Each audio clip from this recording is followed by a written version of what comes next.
घुसपैठी आ गए। फौज में हमारे बच्चे नहीं, ब्रिगेडियर हम नहीं, सेना का सेना अध्यक्ष मुसलमान नहीं, भारत का राष्ट्रपति मुसलमान नहीं, भारत का प्रधानमंत्री मुसलमान नहीं, सरहदों की सुरक्षा करने वालों में मुसलमानों की तादाद दाल में नमक के बराबर है। फिर कैसे विदेशी आ गए? तब बलियादी कहता है, अगर घुसपैठियों को आप नहीं रोक पा रहे हो तो 30% फौज में मुसलमान के बच्चों को जगह दे दो। देख लेगा ईमान वाला कि भारत के गद्दार भारत में दाखिल कैसे हो। लेकिन मजाक मत उड़ाओ, क्या बात, नफरत मत फैलाओ।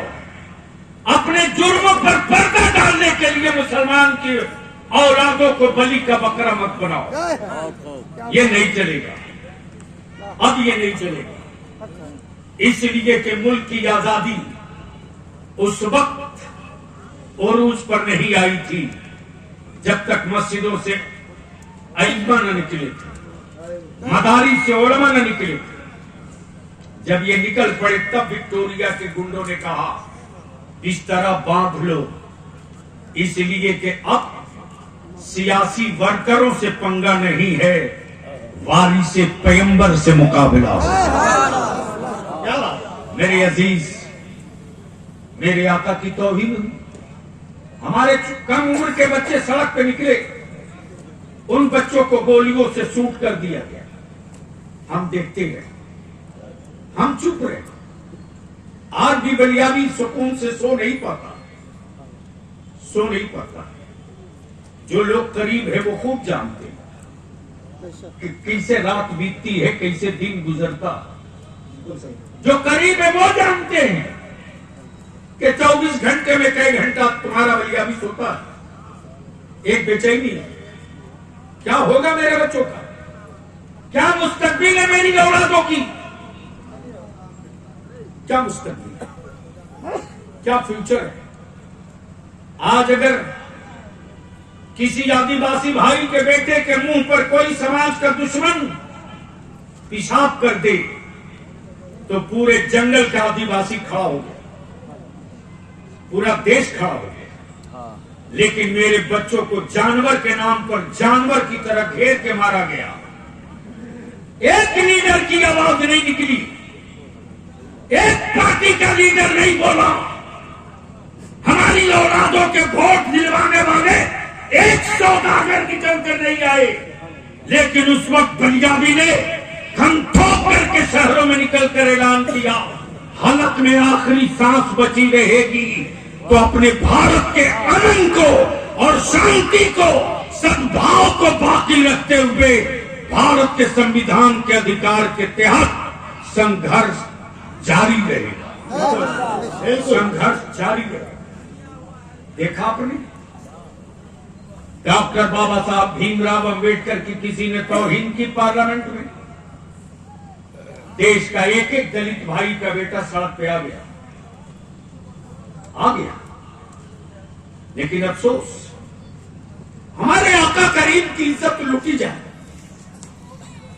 माफ करना, माफ करना, ये कड़वा सच है।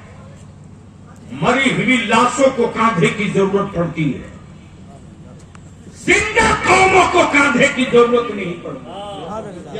अगर आप लाश नहीं हो तो इंतजार करो, और अगर जिंदा कौम हो तो मुस्तफा की अजमत के झंडे के नीचे जमा हो।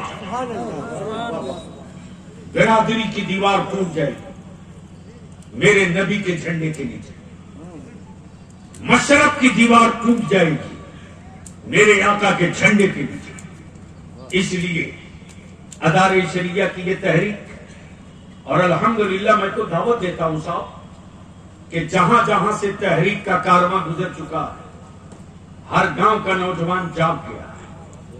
हम अपने नौजवानों से अपील करेंगे,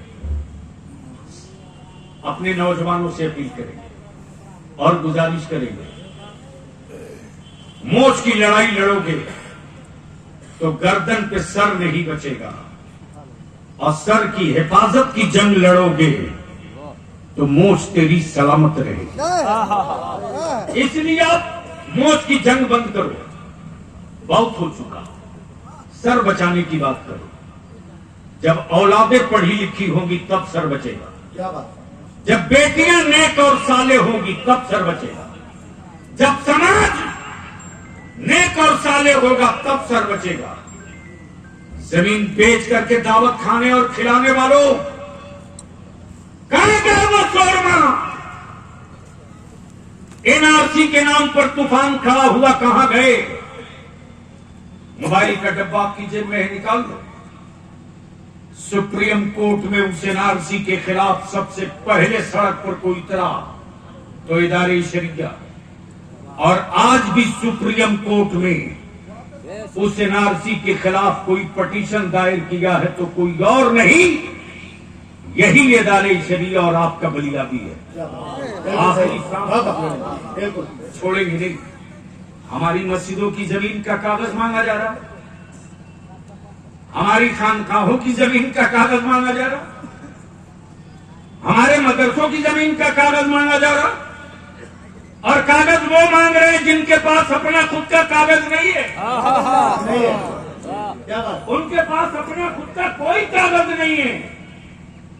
ये तहरीक जलसे की नहीं, ये पिंडाल जलसे का नहीं, ये तहरीक है।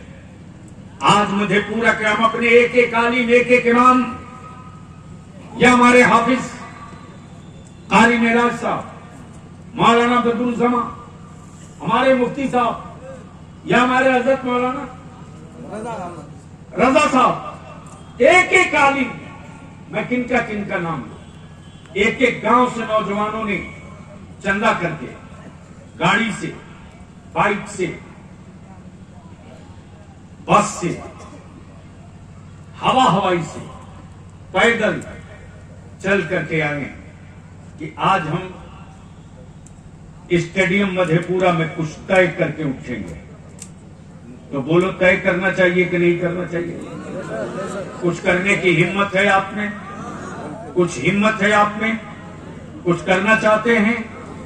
तो जो मेरे इस तरफ लोग हैं वो भी अब मैदान में आ जाएं, और जो उस तरफ है वो भी सामने अब आ जाएं। इसीलिए कि अब मैं तजवीज और करारदाद पेश करूंगा। अगर आपको लगता है कि हाँ, हुकूमत ये बात